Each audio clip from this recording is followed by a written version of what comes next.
Bismillah ar-Rahman ar-Rahim. Hope you are doing well. Just waiting few minutes, 2 or 3 minutes, just to be sure that you will be able to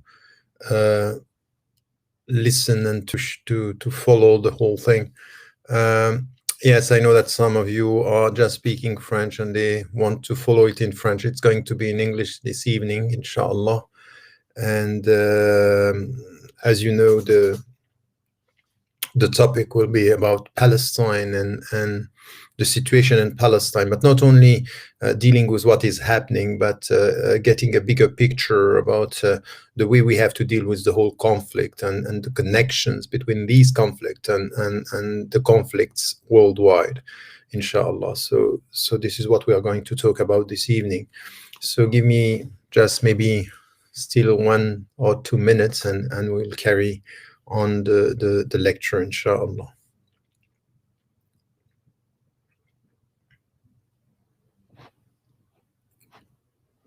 So I think you're all okay. So no, it's going to be in English. I made so many lectures and so many talks in French. So I think that try, even if you don't speak really English, to follow it in English. Okay, let us start our discussion and what I will try to do. And as you can see, was the topic is from Palestine to the conflicts worldwide, logics of conflicts and logics of resistance. So what I want to start with, and it's going to be a long introduction, because what I want with this introduction is really for us to get a bigger picture of the conflict and to understand in which way it embodies, it epitomizes many dimensions of what we have in the discussions about Islam, but also about terrorism, about violence, about culture, about even integration in our societies, and also what is going on in African countries, South Africa as well. And I think it's important to get the bigger picture and to understand why it's so central today in our discussion. Many people are ready to talk about all the conflicts. They are ready to talk about the Uyghurs. They are talking about the Rohingyas, talking about Kashmir, even talking about what is going on in African countries. But when it comes to Palestine, when it comes to the conflict between Palestine and Israel, it's as if, oh, this is we have to avoid talking about it. And I think that this is the problem. In fact, it's the other way around. It's central, and we need to understand in which way we have to talk about it in order to understand what is going on elsewhere, and why, for example, this conflict has connections with so many other conflicts around the world. Or if it's not the conflicts themselves, it's really the narrative behind the whole thing. And I think that this is what we need to get when it comes to the narrative with the Palestinian conflict. So let me start here by talking about, to start with a long introduction with many points, but a short introduction to the introduction. So as we know, and we very often talk about the conflict and say, okay, you know what, it started at the end of the 19th century with Herzl, and then during the 20th century, and it's 100-year-old. And in fact, the conflict started after 48, so it's 60, 70, 80 years, not more than that. In fact, it's wrong. It's wrong. It's the conflicts and the duration and it lasted for more than centuries. In fact, it started a long time ago with the centrality with Al-Quds, Jerusalem. And I think that we need to get this from the discussion about the holy sites and the sacred places that we have in Jerusalem, and Salah ad-Din, and what happened with the Crusades, and all this has to be put in perspective when it comes to this discussion, because it has to do with the sacred history. So all the religions are connected to it. The Abrahamic religion are connected to it. But at the same time, of course, with this, we have the relationship between this conflict and what happened during the Second World War, and before this, even at the end of the 19th century, as we will see when we talk about this later on.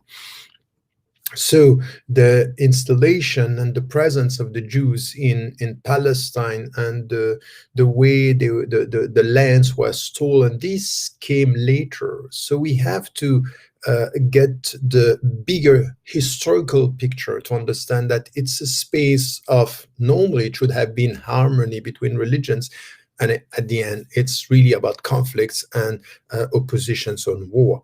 Now, when we have this big picture and we understand that symbolically, spiritually, religiously, and even when it comes to power relationship, it's a very long history of conflicts in the region.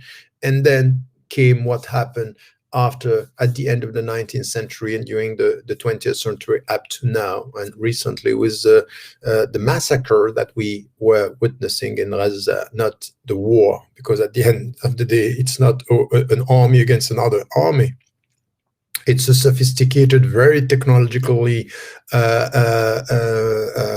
effective army, the Israeli army, against civilians and the population having nothing to protect themselves from this very sophisticated power. Now, when it comes to the second point of the introduction, it's what we need to get is not only this conflict is central, but it has consequence, many impacts on so many level around the world, and this is what I want to discuss right now. A list of all these dimensions that we have when it comes to conflicts and why it's so central.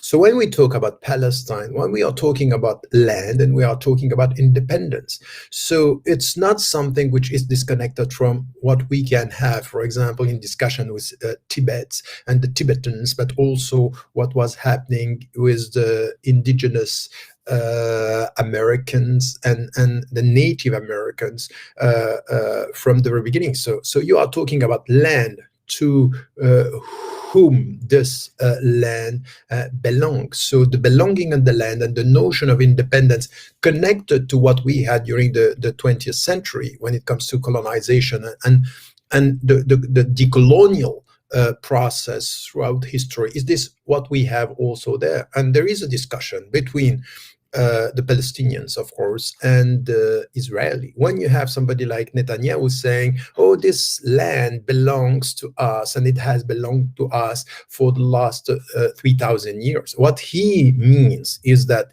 they are not colonizers. They are coming back to what belongs to them.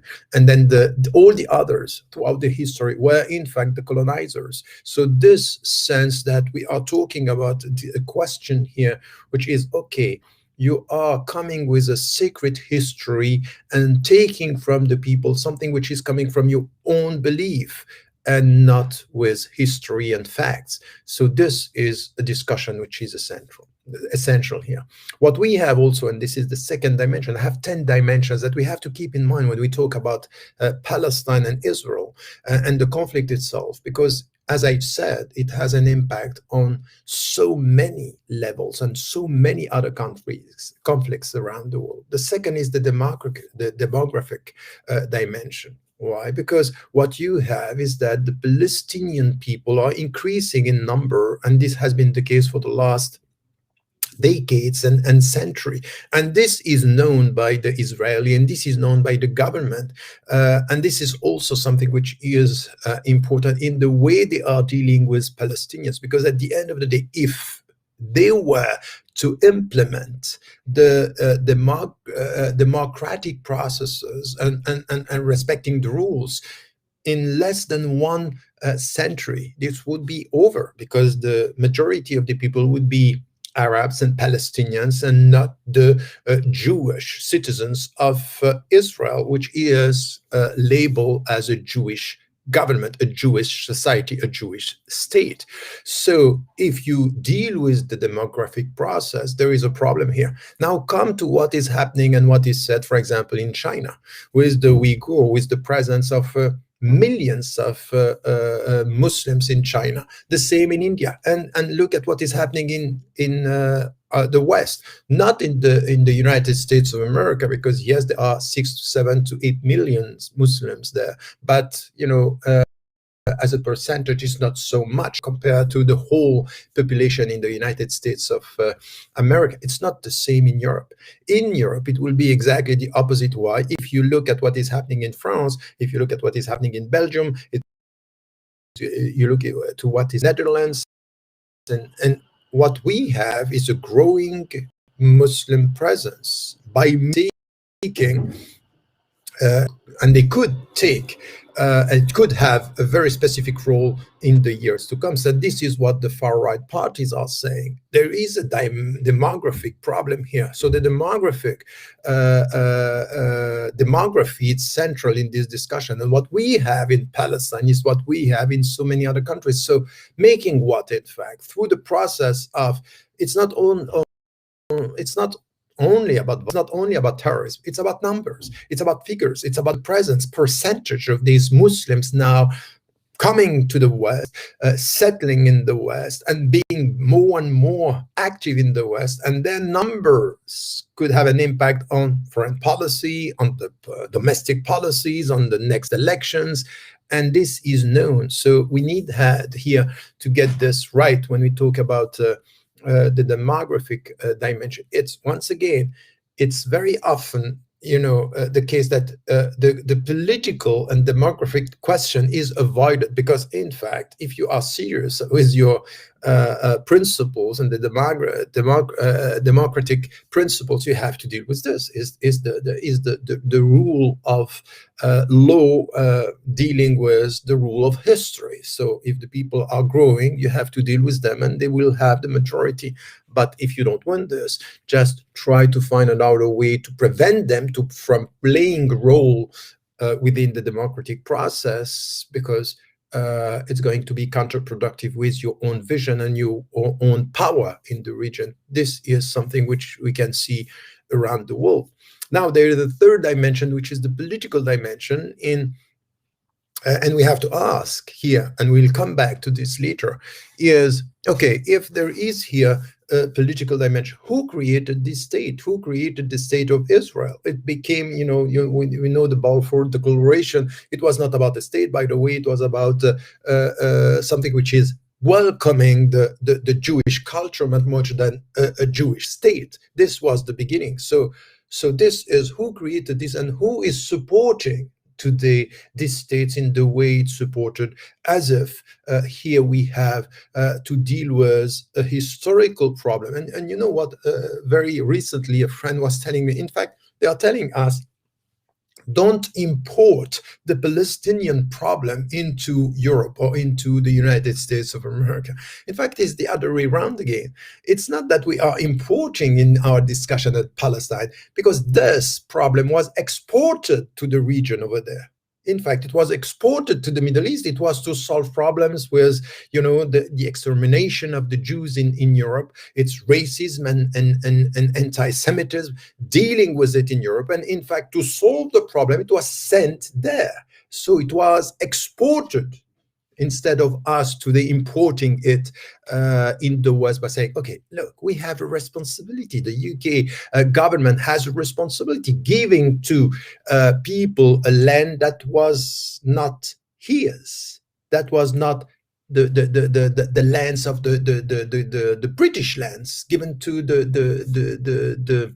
the new colonizers, and saying this is for you to be at peace because of what you endured and what you went through in Europe. So this is also a dimension here, is instead of just looking at the conflict the way they are now, we need to get a historical understanding. who was behind it and why, what was to be solved and what was created through the creation of the state itself. So this is also an important dimension. When you have to deal with a conflict, you need to deal with the political dimension, but not only. Now there is another one very often underestimated, not talked about, even neglected in our discussion, which is the economic reality. And as we know here, when it comes to Israel and what it was with the settlements and what it was with this silent colonization of the Palestinian lands, which was by Ilan Pape called, in the 40s, a cleansing and something which has to do with more even than an apartheid. It was really an ethnic cleansing of the Palestinians and the Arab presence in the region. The economic has to do with access to water. The access to water is something which is essential. And as we know, in the region all around, and historically, it's connected to the creation of Israel, the way the small Gulf states were created at the same times almost. It has to do with the difference. It's the process was achieved within 30 years. So why here? Because you are talking about oil, we are talking about gas, we are talking about wealth that are central to our world survival when it comes to the economic system, to the economic worldwide system. And this also is something that we have to keep in mind. So it's the fourth dimension here. The first one has to do with the land and the independence, has to do with the demography. The third has to do with politics. The fourth has to do with economics. And then comes something which is also central in our discussion today, because remember Huntington, when he was talking about, okay, now we are not talking about, the conflicts between ideologies or between right and left. It's much more about civilizations. And in fact, the be as it were, the reality of transforming civilizations into religions. So in, as I said, in the reality here has to do with a religious conflict, and we cannot, deny the fact that there is a religious factor here between the three Abrahamic religions. So now, having said this, to reduce it to a religious problem doesn't work. To avoid talking about what is your answer when it comes to rights of every single Abrahamic religion, to get access to the holy places, to what is the symbol of its presence in Jerusalem, in Al-Quds. So this is here something that we have to deal with. But remember, if we connect this to what is not now known as, the essence of so many conflicts in our world, just look at what is said by the Chinese government when they are dealing with the Uyghur. It's also to deal with, it's the religious problem. Of course, the Chinese had a problem before with Christianity and with all the religious references, that's for sure. Now, the way they are trying to explain, the way they are dealing with Muslims has to do with their religion and connecting their religion to another dimension, which has to do with terrorists. We'll come back to this later. So there is a religious, look at it with what is said in India, in Kashmir, in Yemen, and now also in Western countries. The religious dimension is there. It's, there might be too many Muslims in our societies, and by essence, Islam don't allow them to integrate within our society. It's as if it's a foreign identity, even though you have the passport, even you are a citizen, you are still a foreign citizen, a new informal status that we have in our society. And once again, you can see that in the discussion about Palestine and Israel and the Zionist entity, this is what we have when it comes to this discussion. Now, when we say this and we understand that what is the question behind the religion, that's something that we also have to deal with and understand from our understanding here. because this is where we come from religion to what Huntington was saying when he was talking about civilization. And we can also talk about the cultural factor. The cultural factor, because behind Islam, you have the East or the Orient, and behind Israel, you have the West. So it's as if what you have there is the centrality within the centrality and through the centrality of this conflict, the tensions between the West and the East, the West and Islam. Once again, you can equate Islam with the East, which is completely wrong. But in fact, it's the way Huntington was talking about it. It's the West and Islam as a civilization and not as here a religion, because Islam is altogether a religion and a civilization if you look at the history. And remember, Livni and then Netanyahu were saying to the Western friends, you know what, we are the forefront of this resistance by the West, and we are representing the West over there to resist the presence and the potential invasion or presence and power of Islam.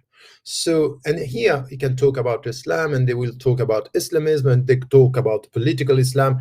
But at the end, if you look at what they are saying and what is the danger, is the presence of Muslims, is Islam. So it's Palestine is a central conflict at the forefront of this relationship between the West, represented by Israel, and the East, or Islam, represented by the Arabs and the Palestinians. And then we need here to get this in a way which is really deep, because you can't understand what is said in the United States of America, or what is said and repeated in European countries, or even the perception at the international level. When it comes to this, it's really the embodiment of something which is the encounter between two civilizations, or at least, if it's not the West, it will be all the civilizations in the way they are perceiving the Muslim presence. And the Muslim presence is everywhere. It's in Russia, more than 20 million Muslims over there, in China, in India, all what you can see and you can witness today when it comes to the conflict, the domestic conflict, and dealing very often with something which is worldwide now. When we talk about far-right parties, when we talk about far-right narrative and far-right way of dealing with the world, you can see this everywhere. It's very obvious when it comes to India. It's clear with the way China now it's dealing with the Uyghur and the Muslim factor within their countries. And in the West, it's not only Trump that was representing this discourse. The problem today is to make it clear and to have it clear in our mind. So you might not, but you have far-right narratives, far-right ideologies. So the far-right ideology is now normalized throughout the traditional political parties in a way which is disturbing, really disturbing, because asking ourselves, who are these people who are now really translating the far-right rhetoric, while we see, leftists and people coming from the right side of the political spectrum say, okay, it seems that there are not great differences in the way they are perceiving or talking about the Muslim presence in this semantic confusion that we are witnessing today. So now let me add 4 dimensions quickly. So I go from the religious and then the cultural and civilizational factor now to the racial factor.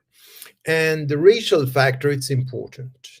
It's important because you should not underestimate this, because it has to do with racism, because races don't exist, but racism exist. And racism is the wrong understanding of the way you deal with the other.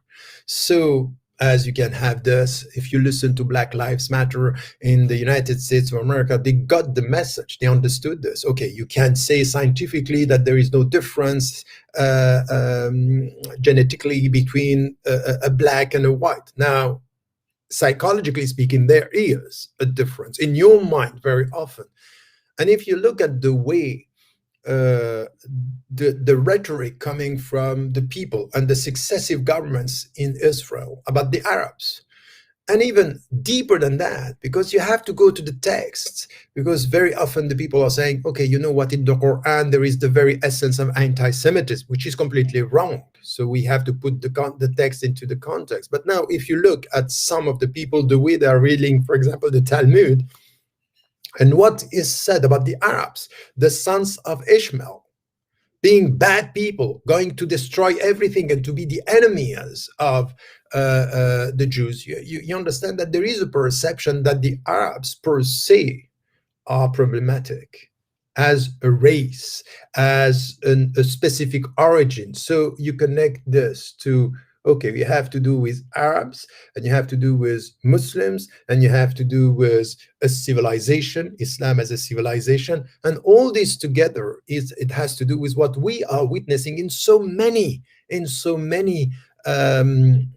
Western countries. So when, for example, the people, the leaders of this movement of Black Lives Matter understand, and now they understood this and they are understanding it very well. So we are not going to be free as Black people if we don't get it right in Palestine, saying it has to do with racism, it has to do also with the way you are dealing with Arabs and you are dealing with Islam. They are right, and this is the right way of doing the right way of understanding it. And this is what Mandela said from the very beginning. We're not going to be free in South Africa if the Palestinians are not free. But he was also understanding our struggle against apartheid and this racism and white supremacists. It's exactly the same. It's the same logic. And by the way, the Israeli governments, the successive Israeli governments were the more supportive of what was happening in South Africa. Don't forget that, because this is also something which has to do with an ideological support and not only a strategic or an economic support. It has to do also with an ideology. So now it has to do with the racial thing. Add to this something that we have everywhere. When, for example, Livni, when she was the minister of foreign affairs in Israel, she was saying, okay, you know what, you have to get it right. We are at the forefront of protecting the West from terrorists. Who are the terrorists? The people who are resisting us.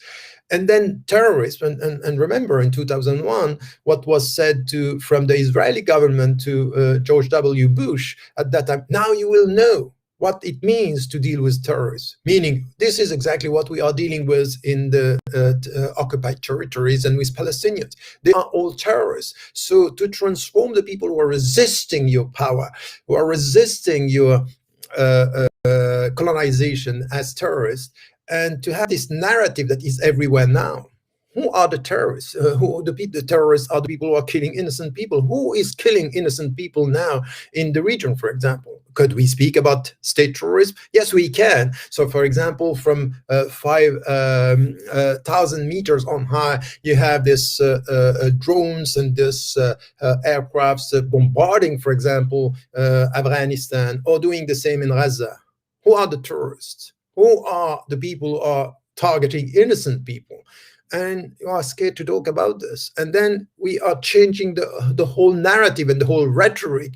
And it's about, okay, now we know that this terrorism, the main factor is coming from Islam. Why? For two reasons. First, Islam is per se violent. And so when you are a practicing Muslim, you are a suspected terrorist, or you are a crypto terrorist, or you could very quickly become a terrorist. So there is a connection between Islam, violence, and terrorism. This is one. And second, if now you support resistance, whatever your take on this, if you are promoting a peaceful resistance, and look, the people were going with no arms, no weapons, and they were going at the borders, they were killed by people, even young boys. They were just throwing stones at the military, and they were killed. So they say, okay, who are these mothers who are sending their kids at the forefront of this struggle? The question is not this one. They have no other weapons than stones to throw.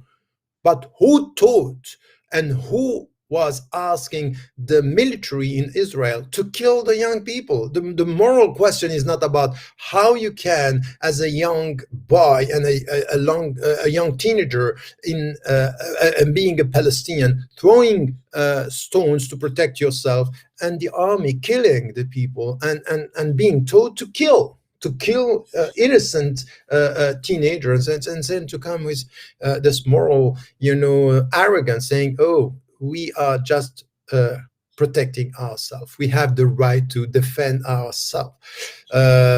That's once again a discussion that we have about the whole discussion about terrorism and who is terrorist, who are the terrorists today. This is the big question that we have to ask. But get it right. This discussion about terrorists, starting in Israel and starting with Palestinians, has an impact everywhere. Because if now you are an active citizens supporting resistance, for example, and you know that it's very difficult now to support Palestinians without being suspected of supporting the terrorists. And if you say something about, if you repeat, for example, what Mandela was saying, it's not the resistance who should be condemned, is the occupiers. So this is what he was saying, and he was saying that he was ready to deal and to talk to Hamas, for example, as a resistant movement. And you know that it was dropped from the list of the terrorist organizations in the EU recently. So this is what he was saying. If you say this, and plus you are a Muslim, that's done. You are done. You are a terrorist or supporting terrorists. Or you say, okay, look, Hamas, or every single man and woman resisting the oppression is somebody I'm going to support, because this is the reality of the conflict. They are oppressed, and they are an oppressor, and the oppressor in the region is the Israeli state and not the Palestinians, who are resisting colonization and slow and silent ongoing colonizations against all the UN resolutions, because that's the point. That if you go to the legal dimension here at the international level, they are not even, abiding by any of the UN resolutions for the last century. So that's once again something that has to be taken into account. So the ninth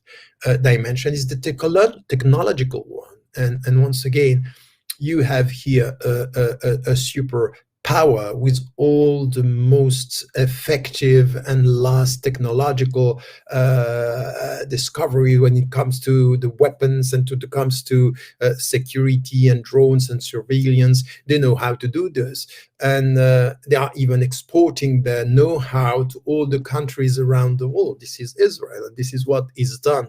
So now you also have to understand that they are facing people who are just trying the rockets that they are sending.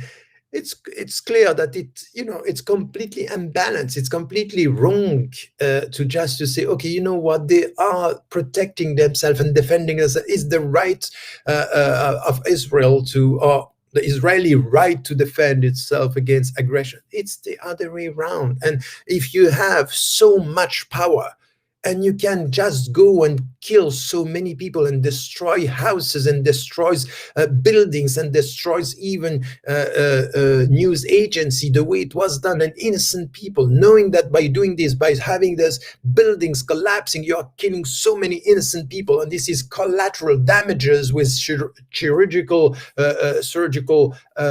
attacks. Look, that's not right, and we know that these are lies. So once again, here we have to deal also with this, because everywhere. If you go and you ask yourself, okay, what about Kashmir? What about the Tibetans, for example? What about what is happening in African countries? What is happening now in India? And the way this powerful state is just discriminating and using all the technologies they have just to target some of their citizens in the way which is racial, cultural, religious, and facing this so-called terrorism and these terrorists that are within the country. We have the same narrative everywhere. So this reproduction of this narrative is something that we need to understand. And as I was saying this, just take this and just add to this the media dimension. And this is the last one, the 10th one, which is the way things are presented. It's as if, once again, every time you start the discussion about, okay, let us talk about history, they change. And they say, oh, no, no, no, don't talk about history. Talk about from this date, when, for example, the first rocket was sent. But this is not the starting of the problem. The problem is that people and settlers were taking houses from people they were living in.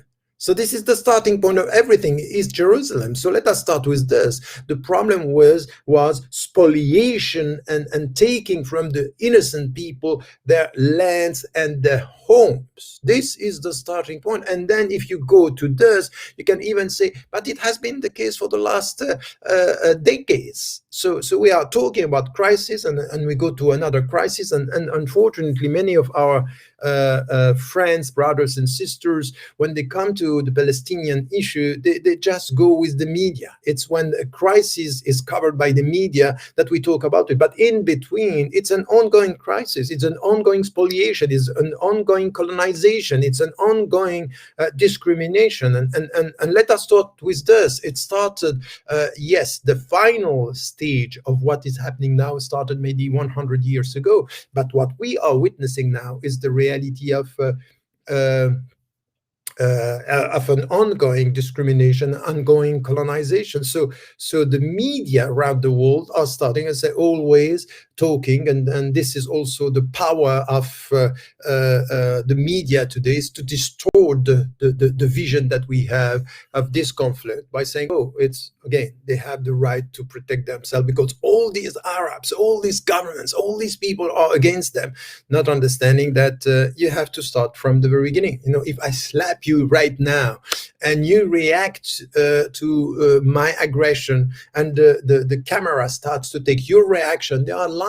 Of course you reacted, but before you reacted, I slapped you first. So you need to get this right and in the right way. So now, if you have this 10 dimension, and you can understand that these 10 dimensions are showing us in which way this conflict is central. It's connected to, when we talk about land and independence, it's connected to demography, it's connected to politics, it's connected to economics, it's connected to religious issues, to cultural issues, to racial issues, it's connected to terrorism, to technology, and to media dimension. You can get here the connection of the whole discussion that we need to get when it comes to this. Now, if you go from this, and this was the long introduction I was talking about when it came to understanding the conflict from Palestine to the conflicts worldwide and all these dimensions connected to one another, I think that this is, for us, when it comes to Palestine, there are many conditions that we need to gather, or at least to be aware of when we talk about this.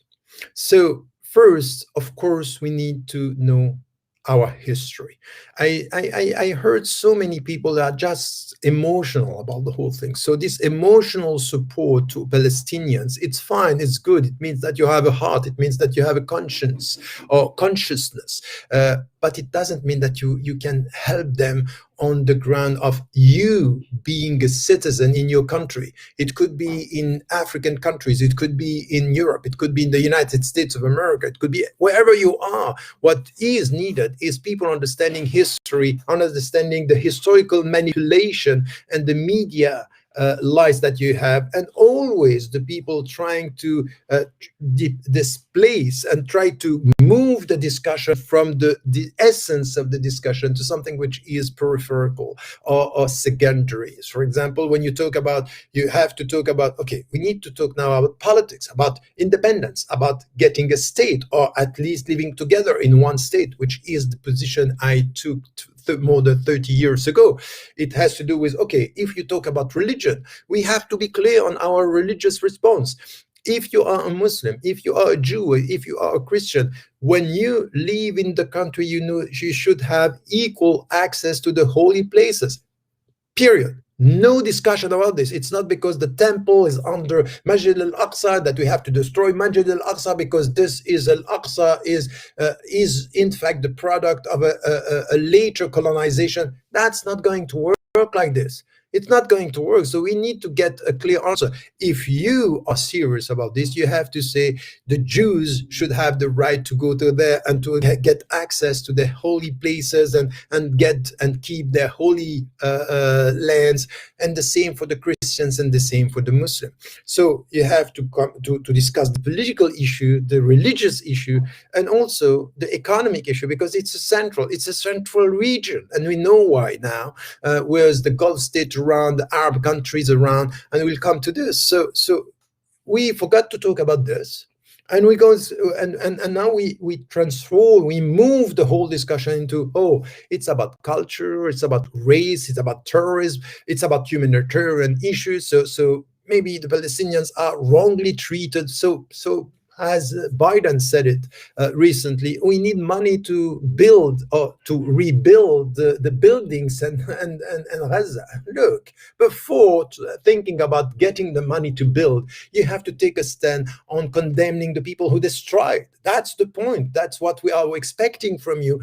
And I would say here that we need to avoid accepting or avoid following the move in the media or elsewhere to transform the whole political, economic, and religious discussion into, oh, it has to do with culture, it has to do with races, it has to do with the Arabs, and it has to do with terrorists. So at the end, you don't speak about Palestinians. The point was recently say, you know what?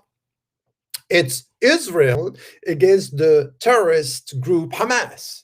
So that's it. If you qualify Hamas as terrorists, so the discussion is closed. It's over. It's over. Why? Because you have already qualified the resistance as terrorists. So you move from the essential discussion to something which is an ideological move towards something which is completely unacceptable.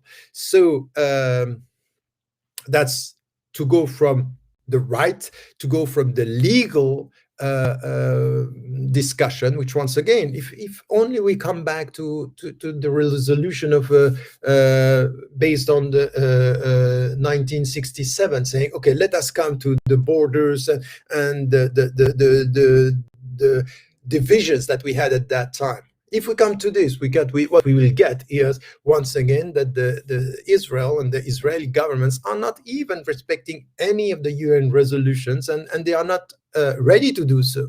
So whatever is said, is this wall which was built is against all the UN conventions. That's not discussed even. Okay, so what are we going to talk about? Oh, terrorism. We are going to talk about, violence. We are going to talk about this cultural or this the very nature or potential nature of Islam being a violent religion. But that's not the point. That's not the discussion. So we avoid the heart of the discussion to come to peripheral and very effective, by the way. The media are very, very, very, very powerful on changing the whole setting in our discussion. So that's the problem that we have. Now, so this is one. We need to know history, and we need to be focused on the central issues and not to accept going right or left, avoiding the big discussion. Now, when it comes to the centrality of the region, we also have to say something about this, because Netanyahu said last week, he said, if we collapse, if we fail with Hamas, the whole region is going to fail.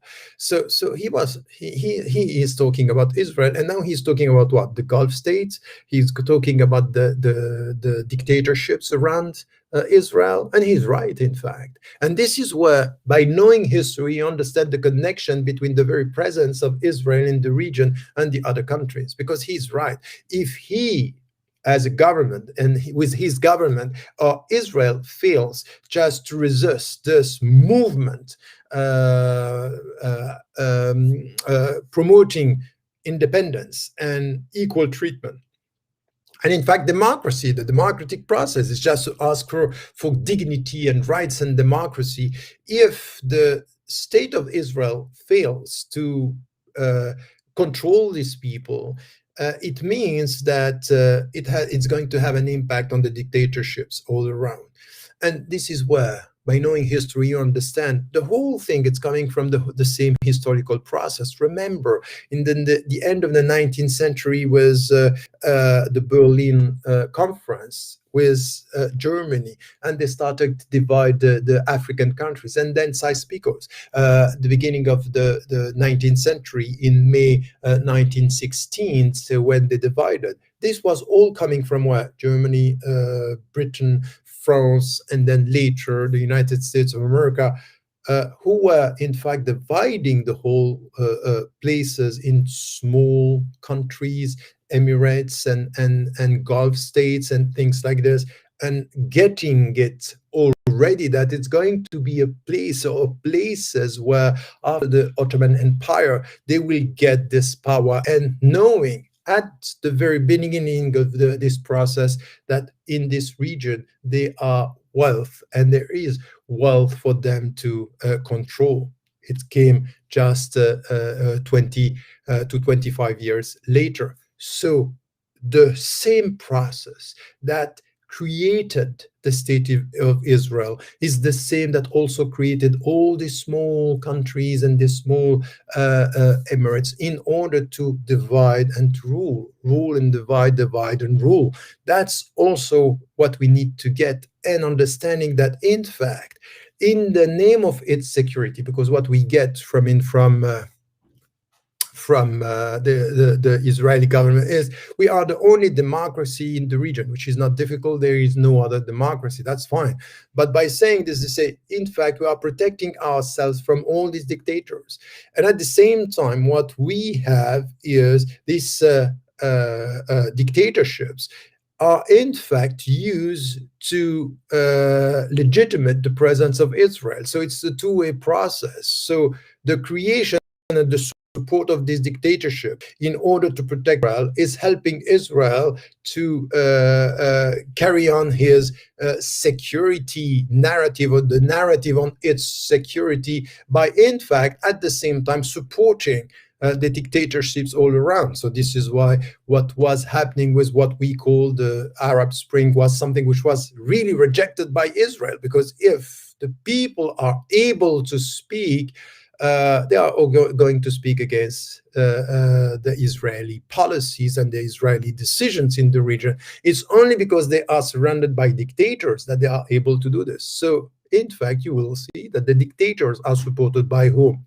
By the United States of America and Israel. It's the same. So both are supported, and both are playing a game which is helping the other to get its very presence in the region and to justify its presence. So this is why you have a Sisi, for example, or before that, Hafez al-Assad and Bashar al-Assad, or now what you have in the region, and all these Gulf states saying it's you are better off with us than without us, because if you are not with us, you will get this Islamist terrorist. In fact, you will have the voice of the people, and it's known everywhere that the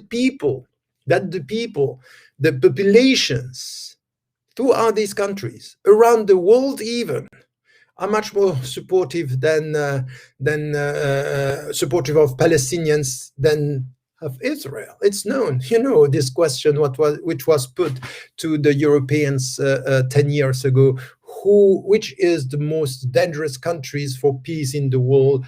the first which was mentioned was Israel. So the one who was leading the European Union at that time probably had to say, I'm sorry, this was a wrong question. It's a wrong. It's the question was not well put. Was wrongly put, in fact. And this is he had to apologize for the people saying what they have to say. So yes, for peace in the region, the most dangerous country is Israel and not the Palestinians struggling for their right.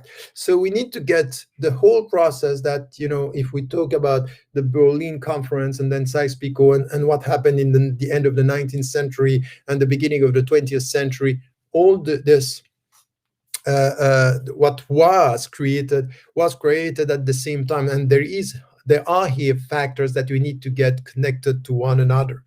Now, if you talk about, of course, the economic reality here, as I said, is a central region with oil and gas and among other things that we know that they have an impact. So you cannot understand the decisions that are taken in the region coming from the United States of America, the European countries, and even also the way they are dealing with weapons and selling weapons in the region, because this is also something which is important. This is where the people are buying, billions of dollars of weapons in order to secure their government and their society. And all this is making money for whom? For the European countries, the first one being the United States of America, Israel itself, or France. So they are selling all these weapons. We need to get this picture as something which is also important. Now, having said this, if we understand the centrality here, now you just try to look at the bigger picture. And when you look at the bigger picture here, you understand that what was said by the Israeli governments about the people who were resisting their colonization, first they were saying it's about Islam, it's about violence, and it's about terrorism. This is what we said now. And remember that this started a long time ago, and even after the election, and Hamas won the election in Gaza and in the occupied territories. Remember that this was also said in Algeria in the end of the 80s, when the FIS, the Islamic Front, was to win the election. And after the first round, they stopped everything. And they were talking about terrorism and they were talking about violence. So the democratic process was stopped and violence came. And then we understood that the military, the Algerian military, were playing with the notion of terrorism. And in fact, in the way they were dealing with the terrorists, they were supported by whom? By the Israeli army, Israeli advisors, in the way you have to deal with these terrorists. So the narrative of, when you deal with resistance and when they are Muslims, in fact, they are all terrorists. If you deal in the West with citizens who are politically aware, very, very quickly we connect them to, political Islam, Islamism, and Islamism not so far from supporting terrorists. And supporting terrorists would be, proven by the fact that you may support the Palestinian resistance. So these connections are everywhere. So the narrative is not coming from nowhere. It's coming from there, and it's amplified in a way which you have to be quite clear on who are you supporting, what are you supporting, and in which way you put yourself in this big picture, because it happened in Algeria in the 80s. And then this is exactly what happened in 2001. Remember George W. Bush saying, you are with us or against us.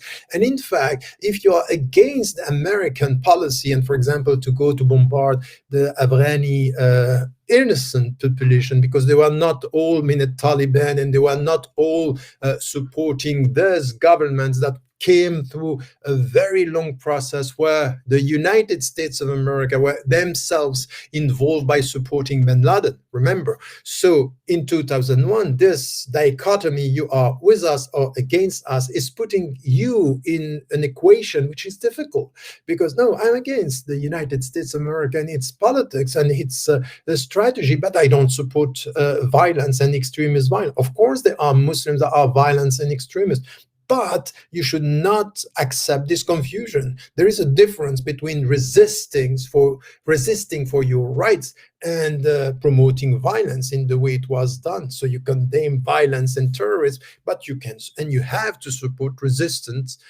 in the way, for example, once again, Mandela, who became an icon in the West, the figure of the wise man, was on, and this is also very often removed from his discourse, why he was quite clear about this. But in the way it was portrayed, is against us or with us. You have then bin Laden, Al-Qaeda, Daesh, the Islamic State, and then you have this discourse coming everywhere. So when, for example, in Burma, Aung San Suu Kyi talking about the Rohingyas, oh, they are terrorists, potential terrorists. India, they are potential terrorists. China, they are potential terrorists. And this comes what I was saying just before, that this cultural, racial, terrorist dimension is coming from there, and now it's widespread in the rhetoric that you have when it comes to Muslims. And goes as far as to African countries. Just look at what was said in Mali, what was said in Niger, what was said in Ivory Coast, what was said in Burkina Faso. So in these countries, you have the same narrative.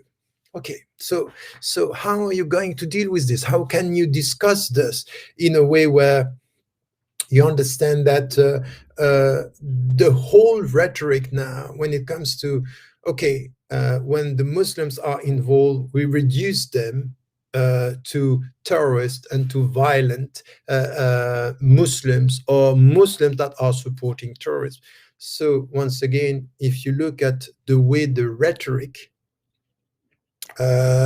was produced and born in the reality of the Palestinian-Israeli conflict, you can understand in which way, once again, it was perpetrated and added and increased throughout the other conflicts. So, and this is why, for us, when you deal with what is happening in Palestine, you are dealing with something which is a terminological confusion and criminalization of all resistances.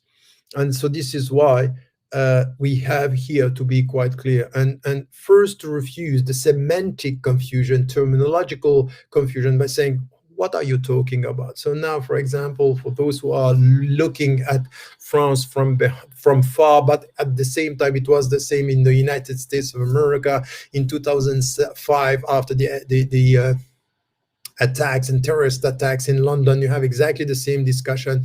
Is about this terminological confusion. We don't know what we are talking about. Are you talking about Islam, Muslims? Are you talking about Islamists? Are you talking about political Islam? So when you talk about this political Islam, are you talking about, so political Islam now, it's all about violence, and the Muslim Brotherhood, it's the same as Daesh, as Al-Qaeda.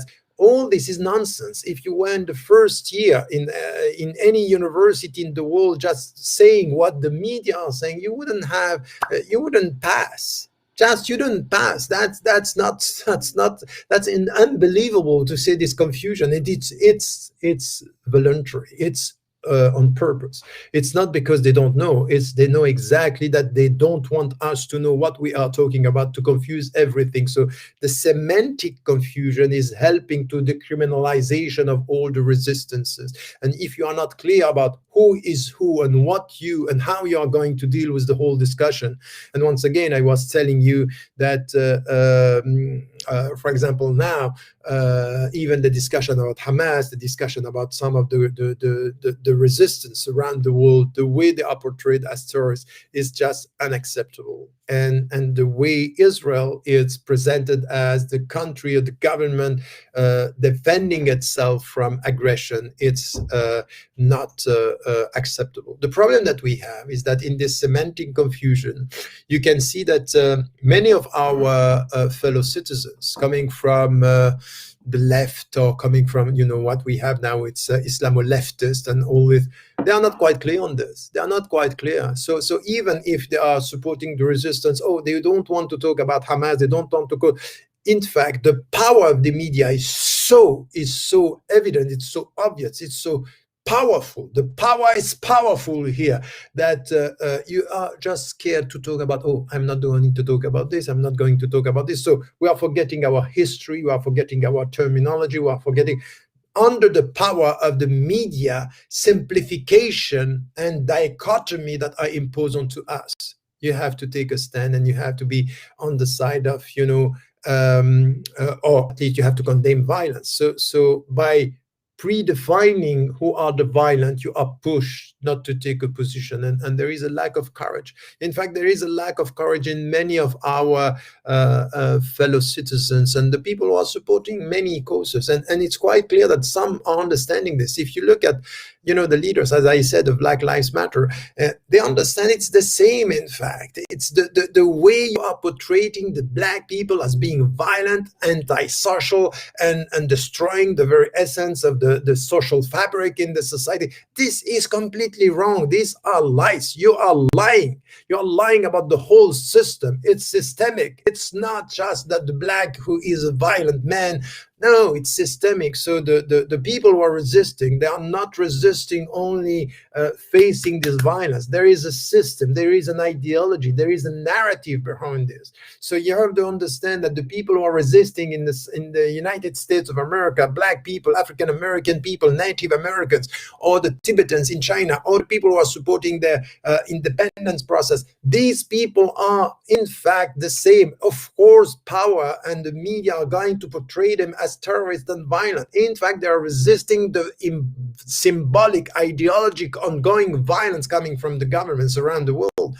So this is also something that we need to get, and to be clear that some of our fellow citizens are not going to support us. They are not going to come with us on this. But you have to be clear that this is the way forward, because all our struggles are connected. And by the way, if you add to this all what is said about within the society, and even promoting distorted reality within the society, for example, to say, okay, you know what, this is a patriarchal country or a patriarchal culture, and you should not support the Islamic, you have to be careful with the Oriental culture, not understanding that within all this resistance, who are at the forefront? Who are at the forefront of all this resistance? Women, and they are coming out, and they are more vocal than many men today. So you have to understand that in fact the process of liberating women within a patriarchal society could be through the resistance, and this happened in South Africa. This is happening now in Palestine. So we have to be quite clear on this distortion and simplification of the struggles. That's something which is not acceptable for Western Muslims today. And this is my last point before my conclusion here, is that for the Western Muslims, they have to be clear that it's you have to be involved within your society, and you need to promote the best for your society. And now we have to be quite clear that the best for the American society, or the Canadian society, or Western society, or African society is now to be on the side of the oppressed people. And also to refuse this narrative of us versus them. We are all together. And if we are all together in the coming future, we are not going to accept this very simplistic frame or imposed frame of reading the reality in a simplistic way, us versus them, and the Arabs also, the Muslims also. That's not going to, we have to avoid and to refuse this logic by being involved within our society, and by playing the role we have to play, not to be accepted and to please the people around us, and to come with an alternative discourse based on history, facts, and truth, and not ideology, lies, and racial translation or ideological translation of struggles around the world. So this is also our input, our contribution, our added value within the West, and by being able to do this, and also to challenge some of the words and notions that we have in the West when it comes to violence, terrorism, citizenship, and consciousness, political consciousness, as a Muslim citizen in the West, a Western Muslim citizen in the West. And once again, it means that we will have to face the media coverage, and they don't want us to speak out. They are going to try to destroy anyone who is going to come and speak out and be vocal with this. I am experiencing this, but we are so many experiencing the fact that you are targeted when you are vocal and you come with, not when you are supporting violence, not when you are supporting terrorism. You are much more dangerous when you are supporting truth and right. That's, you have to put it in your mind, you have to get it in your heart. That's the reality. If you support violence, this, you are maybe even useful for the Western powers today, because you are just confirming the whole narrative they are trying to impose onto us. But if you come with wisdom, and if you promote justice and equality and freedom for all, this is where you can become quite dangerous in the way you are dealing with the society and with the media propaganda that you are facing in our society. So once again, remember that what some leaders in Israel are trying to sell to the West is to tell them, you know what, we are at the forefront of this resistance, or resisting the Muslim presence or terrorism or violence, and we are defending and promoting the Western universal values versus this Islamic presence. And the Islamic presence that you have in Palestine is something that you are experiencing in your own society. Worldwide, as I said. So now, the logics of resistance, and this is my conclusion here. You have to get this right.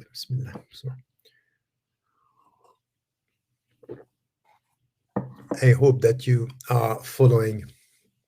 So what we have to do in our discussion is to come back to the clarity of our understanding, and to rely on historical facts and truth. That also has to do with being informed. Unfortunately, too many citizens, Muslims or people of other faiths who are supporting Palestinians, are emotional and not factual. They are coming with, reacting to the media coverage and not reacting to the permanent spoliation and discrimination. And I think that this is something that that's the starting point of the intellectual struggle, and helping the true resistance to oppression wherever. By the way, it's the same for all the other conflicts around the world. The second is to establish the connections between the conflicts, and to understand in which way, in fact, what is going on in Palestine, being the center of this tension between West and Islam, or even China and Chinese ideology, Eastern philosophy and Islam, is to get it right when it comes to the connection with China, with India, with even Yemen today, Kashmir, African countries, and the connection between the economic challenges that we are facing, the religious answers that are needed, and Muslims also should in this way contribute with their views when it comes to this. And as I said, the racial reality, and this is also the way you can connect this to South African struggle for equality between black people and white people, and facing the white supremacy, because behind this, remember that this is also something which is essential. It's coming with Black Lives Matters today, but Malcolm X was having exactly the same understanding, and this was more than 50 years ago, so nothing has changed. And then when it comes to Native Americans as well, and when it comes to Latin America and South Africa, America, you can see here that the way they are struggling for their rights and the cultural independence and their social independence and economic independence is also connected to this supremacy of white supremacy, a perception of the world which has to do with civilizations and culture, and this should not be underestimated.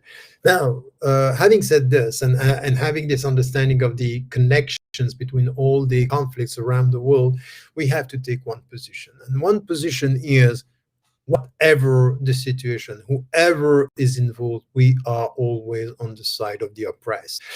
Muslims, of people of other faiths. Not only we are with the Muslims, and that's also the problem of many Muslims, that they are very vocal and very visible when they are the victims, or they perceive themselves as being the victims. And this is not right. I'm sorry. What is your take on Tibetans? What is your take on Native Americans? What is your take on the first Native Canadian, for example?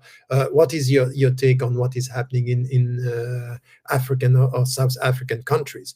That's also, and what is your take, for example, on the struggle of people in South Africa who are not Muslims? And by the way, don't think that all the Muslims are always on the side of the oppressed. Many Muslims and imams, leaders, Muslim leaders in South Africa were even supporting the apartheid regime because they were protected. And we saw this also with Stalin in Russia. The imams of the power are are known. So we have to be clear on this. We are on the side of the oppressed. Whatever is the reality of the conflict, it could be against even Muslim powers. So for example, yes, I'm on the side of the oppressed when I have, for example, people coming from Asia and Asian countries are treated like slaves in petromonarchies, for example. This is not acceptable. So it's not with a state, but it's within a state with human beings. So we are on the side of the oppressed, and we have to be vocal. We have to have the courage to say it, and to be also self-critical when it comes to dealing with Arab dictatorships and Arab countries, because in fact, the Palestinians had been let down, and they are forgotten by the Arab countries and the Arab powers. In fact, the people are very much supportive, but not the governments. And the governments, they don't want even to support the Palestinians for the most of them. So almost all of them. So I think that this is why also we have to be self-critical and to have the courage to say it and to be on the side of the oppressed and the side of the people and the common understanding of the people, having, as I said, a clear position about the religious question, equal rights and access to all the religions, and to stress on the question of dignity. لقد كرمنا بني آدم. It's that this dignity is the same for all human beings, Jews, Christians, Muslims, people who have no faith, Buddhists, Hindus. We are on the side of this human dignity, and we will support this whatever it takes and whatever the price. This is something which is important. And the last word here is that we need to get it also right, that yes, we are against what is happening, we are against oppression, but at one point we also have to say, we are for what do we want? So if you are against now this oppression of Palestinians, what is our proposal over there? And I said it 30 years ago, and many are agreeing with this, is one state where the people can live together with the same rights, with equality and freedom in the same state. No supremacy for one religion over the other, for one religion over the others, and let us come together and having this legal framework where the people are living together and have equal rights and equal access to the holy places. This is what we want. We know that this is not what the Israeli governments and the successive governments want, and let alone Netanyahu, of course. But this is where we have to be clear in our proposal. So if you look at the whole lecture today, it's once again to get a sense of you are not dealing with a marginal conflict which is very far from you. It's central, and its impacts on everywhere on your daily life wherever you live. When it comes to the 10 dimensions that I mentioned before, and then what we have to understand to the historical facts, and we have to be equipped when it comes to this, when we want to deal with this reality in our societies from wherever we are, looking at the center, supporting the Palestinians and supporting with the Palestinians all the oppressed people around the world. This is our way, this is our dignity, and there is no other way to deal with human challenges today. It's really to be with God, because this is what we believe. And he's asking us, wherever you are, if you are with me, be with the poor, we be with the oppressed, and face the tyrant, because the best jihad is a word of truth before dictators or before tyrants. Peace be with you. I hope that you get the message. I don't know if you have question. I will see if I see question coming from the chat here. Are the questions?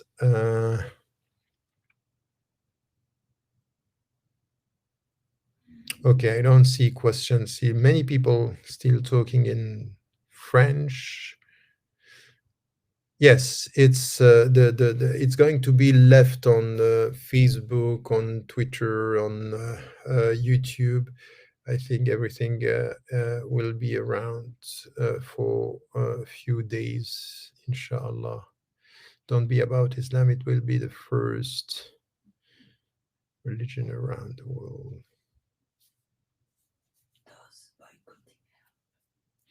Yes, there is a good question here. Does boycotting Israel help? Yes, of course. And I think that once again, if the way the Palestinians are going to resist over there is none of our business. It's not for us to decide. And Nelson Mandela once again put it right one day when he said, you know what?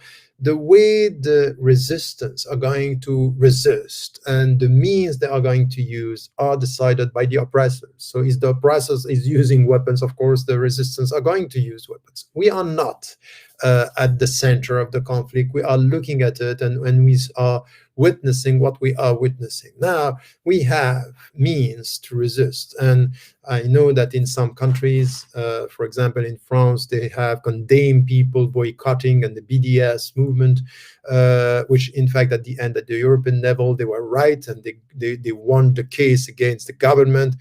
And it means, yes, these are peaceful means, just to make it clear that you have to boycott and divest and sanction against Israel, which is what we were doing. And when I was very young, we were doing this with South Africa, and we are boycotting, and we were boycotting banks, and we were boycotting products.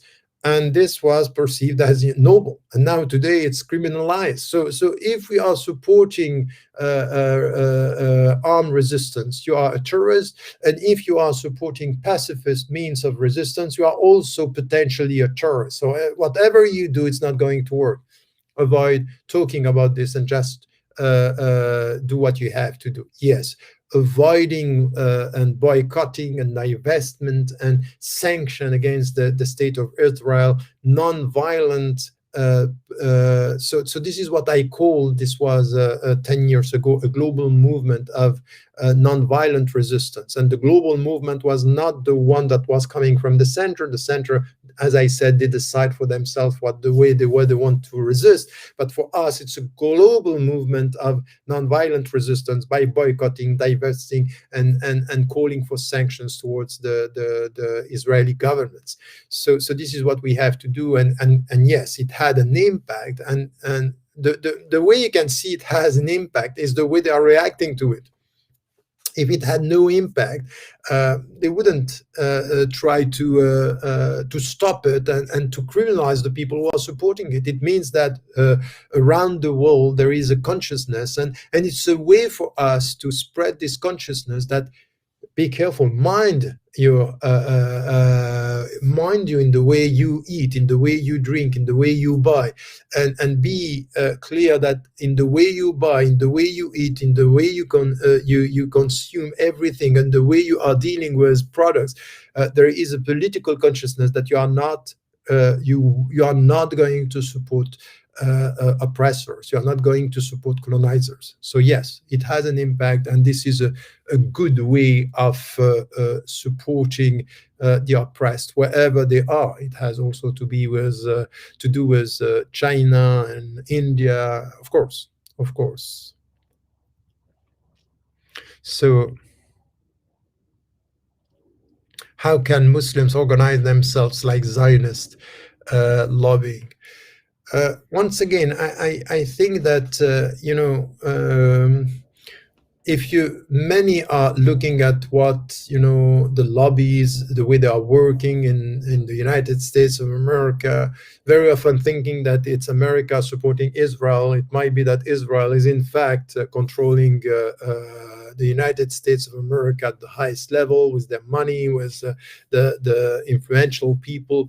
What we have to do is not to think about coming together and to put ourselves into a corner, into a kind of a lobby. I think that what is important for us is to be quite clear in the way we are supporting what is right. So I would prefer an open presence supporting what is right than a hidden lobby trying to influence the political spectrum or the political arena. It's not going to work with Muslims, and there is no Muslim voice. By the way, there is no Muslim unity on this. You can see how many Muslims are coward, how many Muslims are not ready to speak about it, how many Muslims the only thing that they want is just to be acknowledged and to be loved and to be accepted. That's fine. Okay, that's your business. What we have to do is we are going to be respected first, and our respect is the respect that we have for ourselves, for our principles and our dignity, and then we are going to be involved in our society to spreading this. And at the end, it might be that you are not going to be heard by all your fellow Muslims in your society, but what you have to try is to be heard by all the people of goodwill, Muslims and people of other faith. And there are so many. And in fact, the more vocal and sometimes the more powerful discourses that you have about Palestine are not coming from Muslims. They are coming from people who have nothing to do with it. If you listen to some of the voices, the way they are critical and very, they are very efficient and with clear arguments and sophisticated in their understanding, knowledgeable in their perspective, courageous in their involvement. Many are not coming from the Muslim communities in the West, for example, and around the world. I think that we need to get more knowledge, more arguments, and more courage in the way we are dealing with this issue. Wallahu a'lam. So, may Allah bless you for expressing your views and Palestinian saying that. Khair, inshallah. I will end this, and many are saying thank you for being vocal, and let me tell you something to end this. For those who are not getting the message, if you start to be vocal and you decide to be vocal, in fact, you are going to disturb and not being liked by so many people. And I said it many times. I know that I disturb, and I know that who I'm disturbing with this presence. And you know that you are going to be targeted, and they are going to trying to destroy your life, to destroy your whoever you are. And this is what they have been trying to do over the last years. And many of my brothers and sisters who who know about this. They know about this, but they are silent because they are scared just to see what is going on, and they might sometimes use the moral vulnerability or mistakes or weaknesses that you have as the way by and through which you justify your silence. Let me tell you something. It's the moral weaknesses are between you and God and you and your family. But never let your enemies use your morality to push you or to impose onto you silence in the way you support justice. And when you see that some of your brothers and sisters were involved with you in so many struggles are now silent, knowing from where the whole case or the whole business is coming, and being silent in the name of their understanding that, oh, there is a moral issue here, come back to the Islamic principles, keep quiet on the moral issues and talk to the essence of what should be talked about, and don't use the moral weaknesses in order to be silent on the political and ideological mistreatment and construction to destroy one of your brothers. So, as I said, uh, you should be ready to pay the price and to rely on God, on your faith, and to understand that whatever is going to happen, the only thing that you have to do before God and before your own consciousness is to serve the message, to be on the side of what is right and what is dignified, and to serve the people and to serve the oppressed. The rest is between God and you, and the rest is between you and yourself and your family and the beloved people around you. May Allah help us, inshallah. May Allah help you. Don't forget to tell the people you love that you love them. And inshallah, we'll carry on our discussions on this issue and others, inshallah. Assalamu alaikum wa rahmatullahi wa barakatuh.